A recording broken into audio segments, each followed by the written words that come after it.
இந்த ஒரு ரசத்தை மட்டும் நீங்கள் வீட்டில் வச்சாலே போதும். சின்னவங்கலேருந்து பெரியவங்க வரைக்கும் காய்ச்சல், சளி, இருமல், வயிற்றுப்புண்ணுன்னு சொல்லி எந்த ஒரு பிரச்சனையுமே வராது. அப்படிப்பட்ட ரசத்தை தான் இன்றைக்கி நம்ம பார்க்க போகிறோம். அதுக்கு ஃபஸ்ட்டு ஒரு பேனில் கொஞ்சம் நல்லெண்ணெய் சேர்த்துக்கோங்க. கடுகு, வெங்காயம், காய்ந்த மிளகாய், கருவேப்பிலெலாம் போட்டு நல்லா தாளிச்சுக்கோங்க. நான் ஃபஸ்ட்டே சொன்ன மாதிரி இந்த ரசத்தை சாப்பிட்டோம் அப்படின்னா நம்மளுக்கு சளி, இருமல், வயிற்றெரிச்சல் எதுவுமே கிடையாது. அதுக்கு மெயினான காரணமே நம்ம இங்கா செலவு ரசப்பொடி தான். இந்த செலவு ரசப்பொடியில் எந்த ஒரு சைடு எஃபெக்டோ ப்ரிசர்வேட்டிவோ எதுவுமே கிடையாது. 100% நேச்சுரல் தான். ஸோ நீங்கள் தாராளமாக அதை யூஸ் பண்ணி பார்க்கலாம். இப்போ நம்மளோட இங்கா செலவு ரசப்பொடியிலேருந்து நான் 2 டேபிள் ஸ்பூன் எடுத்துக்கிறேன். அதில் நீங்கள் தேவையான அளவுக்கு தண்ணி சேர்த்து நல்லா கரைச்சிக்கோங்க.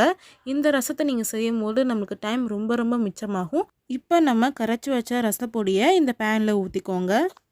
அதோட 2 டம்ளர் தண்ணி சேர்த்து நல்லா கொதிக்க விட்டுறலாம். இந்த ஸ்டேஜில் தேவையான அளவுக்கு உப்பு சேர்த்துக்கோங்க. இப்போ நம்மளோட ரசம் நல்லா கொதித்ததுக்கு அப்புறமா கொஞ்சோண்டு மல்லித்தழை சேர்த்து ஸ்டவ்வை ஆஃப் பண்ணிடலாம். அவ்வளவுதான், நம்மளோட செலவு ரசம் ஈஸியாக ரெடி ஆயிடுச்சு. நீங்களும் இந்த டிஷ்ஷை கண்டிப்பாக ட்ரை பண்ணி பாருங்கள். அவங்களோட டீட்டெயில்ஸை கீழே டிஸ்கிரிப்ஷனில் கொடுத்துருக்கேன்.